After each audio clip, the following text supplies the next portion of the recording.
தசரத மன்னன் கலைக்கோட்டு முனிவரையும் அவர் துணைவியாரையும் தேரில் ஏற்றி அயோத்திக்கு அழைத்துச் சென்றான்.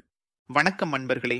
கடந்த பாடலில் தசரத பேரரசன் கலைக்கோட்டு மாமுனிவரை கண்டதும் தன்னுடைய தேரிலிருந்து கீழே இறங்கி அந்த பெரியவரின் பாதங்களில் விழுந்து வணங்கினான் என்பதை பார்த்தோம். முனிவரும் மனமுவந்து தசரதனுக்கு ஆசி வழங்கினார். இப்போது அடுத்து என்ன நடந்தது என்பதை பார்ப்போம். அயல் வரும் முனிவரும் ஆசி கூறிட, புயல் பொழி தடக்கையால் தொழுது பொங்கு நீர்க்கயல் பொறு வெளியொடுங்கலை வலாளனை இயல்பொடு கொணர்ந்தனன் ரதம் ஏற்றியே. ஆஹா, என்ன ஒரு காட்சி பாருங்க. தசரதன் கலைக்கோட்டு முனிவரின் காலுல விழுந்து ஆசி வாங்கியதும் அந்த முனிவரோட சேர்த்து அவரை தொடர்ந்து வந்த மற்ற தவ முனிவர்களும் அயல் வரும் முனிவரும் ஆசி கூறிட, நீண்ட ஆயுள் பெறுவாய், புத்திர பேறு பெறுவாய் தசரதனை வாழ்த்துறாங்க.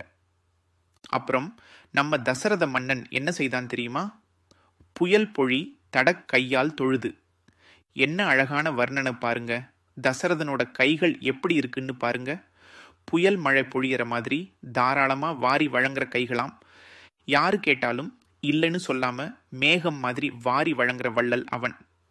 அப்படிப்பட்ட கைகளை கொண்ட அந்த தசரதன் அந்த முனிவர்களை எல்லாம் பணிவோட வணங்குறான். பொங்கு நீர்க்கயல் பொறு விழியொடுங்கலை வலாளனை, இந்த வரிய நல்லா கவனிக்கணும். கலைவலாளன்னா யாரு? கலைகளில எல்லாம் வல்லவர், கலைக்கோட்டு முனிவர். அவரை மட்டும் அழைச்சிட்டு வரல.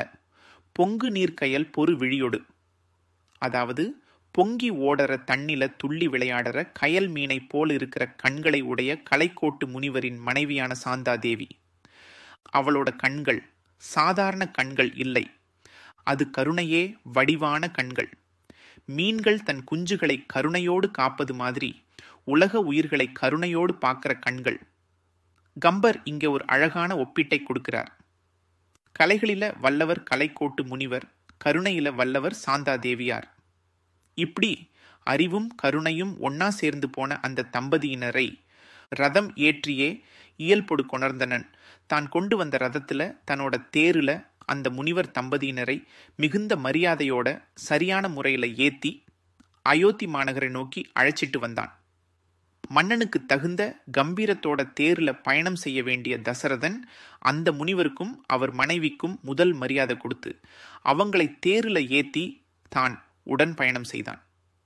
சரி, இப்படி தேரில் ஏறி வந்த முனிவர் தம்பதியினரும் தசரதனும் அயோத்தி மாநகரை அடைந்தார்களா? அடுத்த பாடலில் கேட்போம்.